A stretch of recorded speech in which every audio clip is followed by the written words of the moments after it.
السلام عليكم، اللهم صل وسلم على الحبيب. القضية ديال اليوم قضية مقتل واحد السيدة صفاها لها راجلها في أكادير. يعني زوج قتل الزوجة ديالو.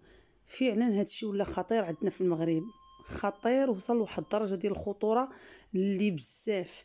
فأي واحد ولات مرتو كتطلع عليه الدم كيقتلها، وأي وحدة راجلها كيطلع عليها الدم كتقتلو كتقطعو.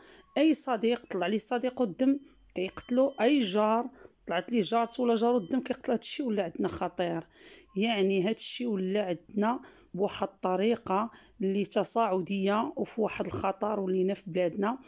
وكنتمنى انكم تسمعوا الدكتور معتوق. واحد الاحصائيات دارتها واحد الشركه هذه 15 عام، شي حاجه اللي فعلا خاص واحد يشد راسو وهو كيسمعها، شي حاجه اللي خطيره خطيره. أنا جاني واحد المقال ديال الصحافة اليومية، الصحافة المحترمة، كتبت واحد المقال خلعني. اش كتقول فيه؟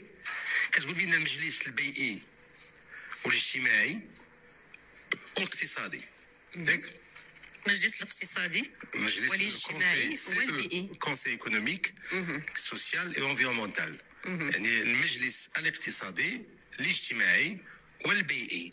دار واحد، كلف واحد الشركه قامت بواحد البحث. تخيلي معايا، والمغاربه شدوا في راسكم مزيان باش تبقاو تعرفوا الظروف، باش تبقاو تعطيو ظروف تخفيف لبعض الناس في الشارع.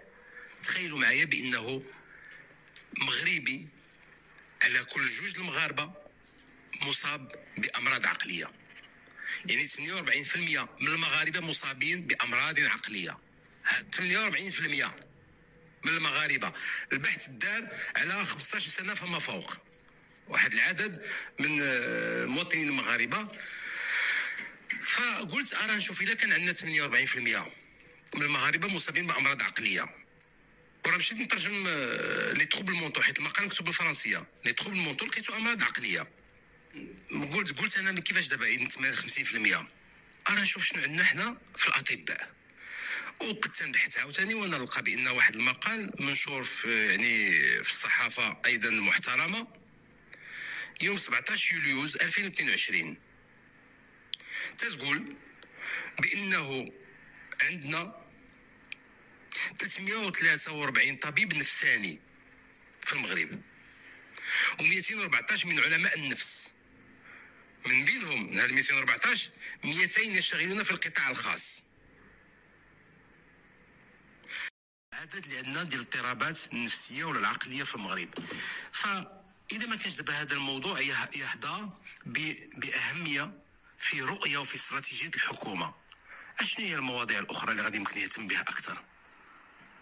زعما هاد الحكومه الله يكون في عونها وحق الله. تنشوف بدات بالجفاف وزادها حرب اوكرانيا وروسيا. بس الكوفيد اولا دكتور، بس واحد الشهر عام في كوفيد، في كوفيد، الجفاف، الحرب، غلاء المعيشه، ومع الله شنو مازال جاي.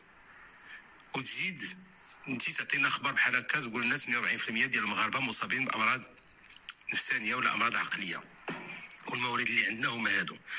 اذا شنو كتخيل انك ملي تكون غادي في الشارع خصك ترد بالك، ملي تكون كتسوق خصك ترد بالك.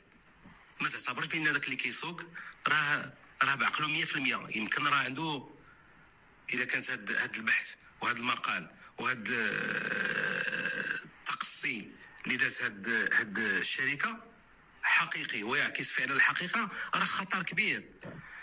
اذن واش وزاره الصحه مثلا ما ديرش في الهدف ديالها انه كنا في 2022 48% عندهم امراض عقليه ولا امراض نفسيه، وفي 2025 دايرين ان الناس تكون عندنا غير 20%، ما تبقاش 48%. وعلاش نشتغلوا على الموارد وكذا، وغتكون يعني دابا هنا ما كاينش اشتغال، ما كاينش رؤيه. حنا غاديين عندنا شي شويه الفلوس هنا دير شي حاجه، عندنا شي شويه شي فرصه هنا دير شي حاجه، ولكن شي رؤيه اللي نقول من 25 ها فين غنوصل، 30 ها فين غنوصل، راه هادشي خطير. والاطباء النفسانيين براسهم كاين خطر عليهم، ما عندهمش حمايه في العمل ديالهم. تيجي عنده واحد تيقول له اعطيني واحد الادويه اللي تنستعملها كمهدئ ولا كمخدر ولا الا ما عطاهالوش كيضربو وكيتعدى عليه واش خصنا دابا هاد 334 طبيب كلها خصها امن خاص ديالها يكون وقف عند راسها؟ وعدد 48% اللي عندنا ديال المغاربه كلهم عندهم هذا المرض هذا فين غاديين؟ المساله راها خطيره وتخص المغرب يعني يكون واعي بهاد الخطوره ديال هذا الموضوع، وخاصه وزاره الصحه تهتم اكثر بهذا الموضوع. انا علاش نقول تهتم؟ حيت حنا بالنسبه لنا كمواطنين راه ما كيوصلنا حتى شي حاجه من الوزاره، راه ما كاينش تواصل، راه ما تيقولوا راه يمكن تيشتغلوا، يمكن تيديروا برامج، يمكن دايرين بزاف، ولكن ما قالوا لنا والو، راه ما قريت حتى شي حاجه. دابا هو هذا المقال دابا خرج في 48% من الناس المغاربه مصابين بمرض نفسي او عقلي. عطيني واش غدا الوزاره غتخرج وتقول لك ها شنو درت انا باش نواجه. وهذا الموضوع انا كنشتغل عليه من هذه 6 سنين ولا 10 سنين ولا 20 عام. الوزارات اللي قبل مني اشتغلوا عليه وانا كنستمر بواحد الاستراتيجيه جديده ما كاينش. ونتحداك ان يخرج دابا وزير الصحه ويقول لك غدا يهضر تبع لهذا المقال هذا يقول لك شنو كاين. ما كاينش تفاهم.